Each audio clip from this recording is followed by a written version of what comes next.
Empty house.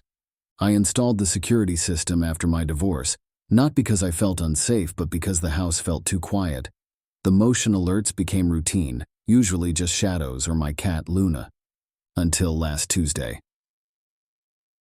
3:47 a.m. Motion detected in living room. I was at my sister's house that night, unable to sleep in my empty home again.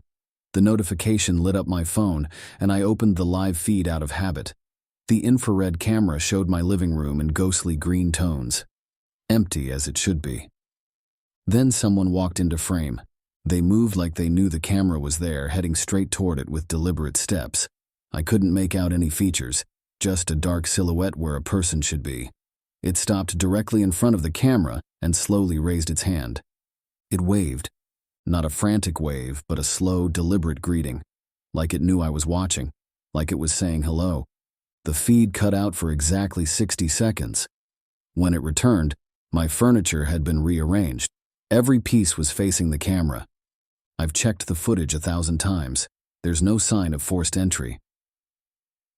Luna disappeared that night.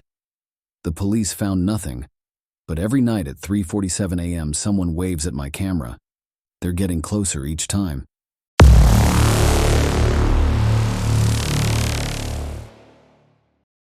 Mom made us promise when we moved in. Just don't go down there, she'd say, especially if the power's out. I forgot her warning during the blackout last month. The fuse box was in the basement and I was tired of sitting in the dark. The wooden steps creaked under my feet as I descended, flashlight beam bouncing off concrete walls. That's when I heard my own voice upstairs. "Hello?" it called. "Is anyone home? I need help." I froze. The voice was perfect, my exact pitch, my slight southern accent. I heard footsteps above, pacing. "Please," my voice begged from upstairs.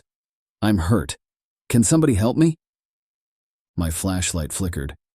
In the moment of darkness, I heard something else breathing in the basement with me. Heavy, wet breaths just behind my neck. The flashlight died completely. Above me, my voice started to laugh. I ran upstairs and drove to a hotel. When I returned the next day, there were muddy footprints leading from the basement to every room. They stopped at each mirror in the house. Now during every blackout, I hear myself calling from different rooms. Sometimes it's my child voice, sometimes my current voice, sometimes an elderly version of me. But the thing in the basement? It's still breathing, still waiting.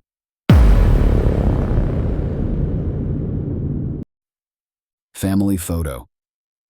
My mother's death last spring meant sorting through 60 years of memories. I found the album in her attic, leather-bound and heavy with photos spanning 4 generations. I noticed it in the first photo, a dark smudge behind my great-grandmother's shoulder in her 1922 wedding photo. I might have dismissed it, but there it was again in my grandmother's christening photo. A tall, dark figure, slightly closer. Page after page, year after year it appeared. Always in the background, always watching our family. In each photo, it stood closer to us. My hand started shaking when I reached the photos from my childhood. The figure was clear now, impossibly tall, with long limbs and what looked like a wide, toothless smile. In my senior photos, it stood directly behind me, one elongated hand almost touching my shoulder. The last photo in the album was taken at Mom's funeral. I hadn't noticed it then, but there it was, standing among the mourners, its face level with mine, that same horrible smile. I slammed the album shut and burned it that night. A week later, Mom's will was read. She left me one final photo, a Polaroid taken the day before she died. I'm in the background visiting her in the hospital. The thing is, I never visited her that day, but something wearing my face